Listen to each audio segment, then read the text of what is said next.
Well, I remember one of my regular guests, Boosie, who actually beat a murder charge himself and had his lyrics played in court and everything else like that. We talked about all these various RICO charges, and he's calling them rapper RICO because, from the top down, if you look at it, like these guys are really successful entertainers. They are in the studio recording music. They are always on tour. They're doing shows. They're doing features. They're filming music videos. I mean, is it really realistic that they're also, running these big street gangs? Or is it that, they grew up in a certain area, they know certain people that might be engaging in this, and maybe they just got caught up by affiliation? It's a good question.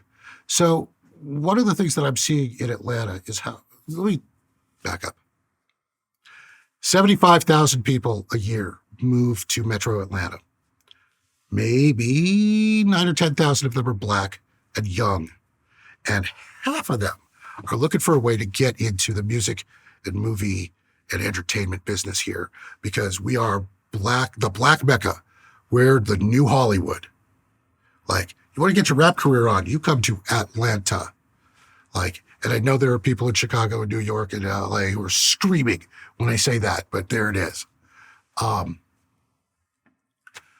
Only if you're just a kid who's 18 and maybe you can rap and maybe you can't, but there are 100 other people out there you're competing with. You're looking for a way to get an edge. And then a street gang that has a connection to music studios and label executives says, all right, hey, look, yeah, we'll take you. But you got to be down with the system. Let's punch you in, go do a crime so that we know that you're good. The music becomes a recruiting tool. And that's the thing that I'm worried about. That it isn't incidental. That the music labels are deliberately looking for people who are engaged in acts of violence, because those acts of violence, this drill music, is authentic, that it's street real, and that creates an audience. There's an audience for people who are looking for real rappers who are doing real stuff. And the labels, because the music industry is all screwed up right now. Because of streaming, and you don't necessarily need to be on a label in order to get your music out there. And so there are 100 different ways that people are trying to. The traditional revenue model for music has been breaking down. It's hard to make money making music. But drill sells. It's not an accident that this stuff is all at the top of the charts right now. There's a financial incentive for these label executives to be looking for somebody who's got a record and looks like he's still shooting people.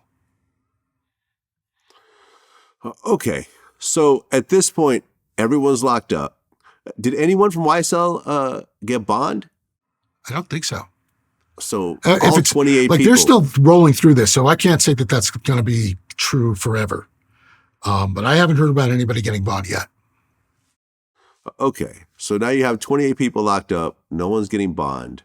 And this is not a federal RICO case. It's a state RICO case. It is a state RICO case. Is there any difference between the two? Because you always hear how the feds have a 98% conviction rate, especially with their RICO cases, and no one ever gets off. You either plead out or you end up doing 100 years. I mean, is there any difference when it comes to a state RICO case? So Georgia's RICO law is modeled almost word for word on the federal RICO law. So from a legal perspective, there isn't a lot of difference. But the amount of resources that the county prosecutor can bring to bear on a RICO case that's at the state level is much lower than the kind of resources that the federal government can bring to bear. The conviction rates are still sky high. They're still super high. They are not as high as they are for a federal case. Okay. So, but you have a situation here where at least two of the guys, Young Thug and Gunna, are all multimillionaires. They will buy whatever type of legal aid they need to in order to get themselves out of the situation. They'll empty their entire bank account. They'll spend $10 million on their. So here's the problem. So Young Thug has got Brian Steele, and it's funny because YFN Lucci's got Drew Findling, and Drew Findling and Brian Steele together are like Saul Goodman. They are for real. Those are the two guys. But they have to represent their own clients. They can't represent the other people. The best lawyers, and it's not just them, there are a couple of other cases that are involved. The best lawyers are already snapped up in Atlanta. Those folks, number 21 on that indictment, they get the B team. Even if it's a private attorney. So the question here is, Young Thug can't just pay for his own attorney. He has to pay for 26 other defenses, all of which have to be fairly robust. All of which also have to be completely unconnected to his own. Otherwise, that conflict of interest is going to come up and they'll be spooned out. I don't think those guys are going to and again, it's one of these things where I'm wondering if the label steps in and provides a defense, an independent defense to each of them. And even then, you start raising the question about whether or not the label, by doing that, is starting to accrue liability to itself. There are a bunch of people that are in a really tough spot. Is there any chance at all of Young Thug walking away from this and just getting probation? So you never want to say never. I never, ever want to say never. And I am not a lawyer. I'm just a guy who's been covering crime for a long time. There are things that could go right for him. At the top of the list would be an act of prosecutorial misconduct, and I don't know what that might be. But the sort of thing where the district attorney is screwed up in a way that's so hard that they've got to throw the case out. And if that's happening, Brian Steele would be the guy who could find that, if it's happening. Unlikely. Very unlikely, especially given who's been involved in the prosecution. We're talking about one of the most veteran prosecutors in the country. Possibly some of the evidence gets thrown out for one reason or another. A judge goes, oh yeah, these lyrics, this is prejudicial. Get this out of here. Oh, you missed a warrant over here. Now get that out of here. Oh, this gun, okay. For something, I don't know, for whatever reason, enough evidence goes away where it becomes clear that they're not going to be able to prove the racketeering and the gang charge. At which point you fall back on the other stuff. Can you prove that you were, in a conspiracy to commit a murder? And that's harder if nobody flips. 28 defendants. I'm betting somebody flips. And that's the key here. I don't see 28 people going down for the rest of their life for this sort of thing. One or more of them are going to turn evidence. They're going to explain the inner workings of this, and they'll get deals so that the prosecutors can get Young Thug. And I think this is Young Thug and everybody else is secondary. Right. I mean, because it seems like a lot of the case is stemming from the murder that happened in 2015. Right. And he's the guy who called it, according to the indictment.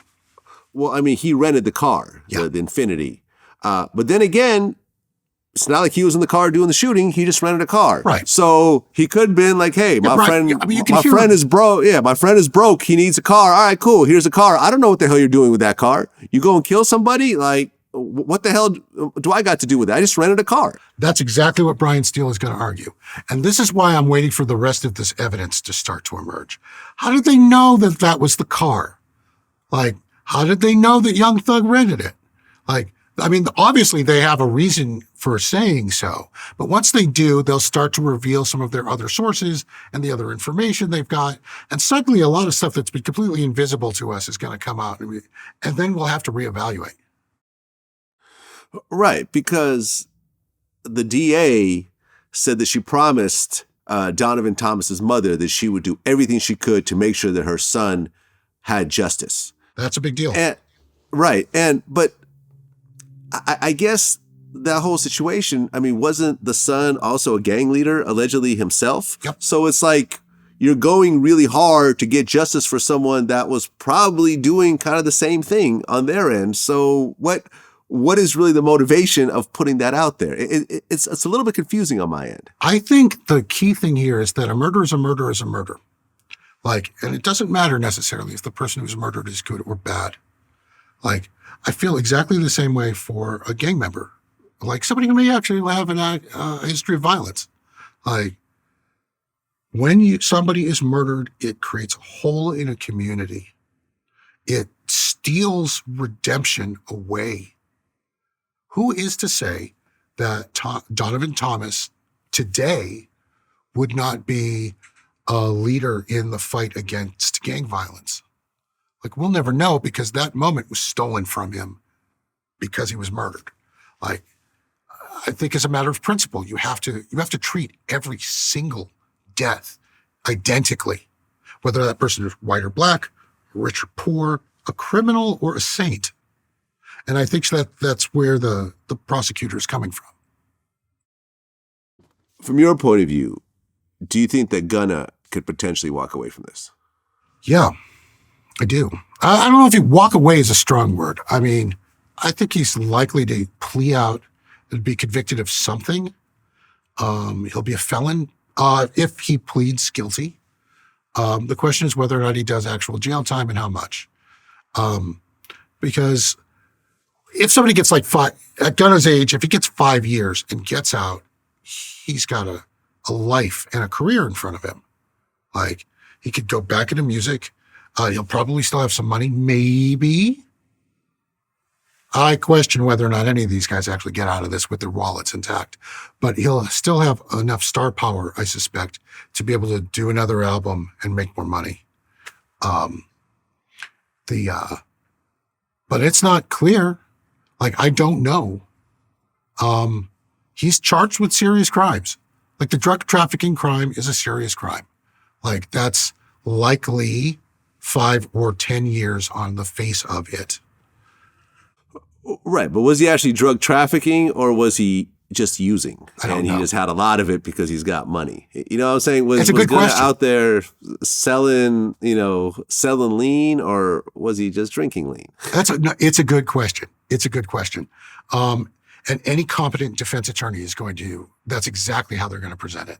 Like, that he wasn't a drug dealer. He was just, he had the Costco supply thing going on for his stash, and it might just be that simple. Like, and that would be an argument, especially if you're trying to plea out. Like, I don't think he wants to go to trial, because if he goes to trial, it's not just the evidence of the drug stuff. It's all the other gang stuff.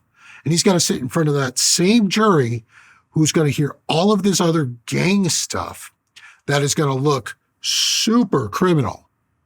Like, a jury that was just hearing the drug stuff might go, eh.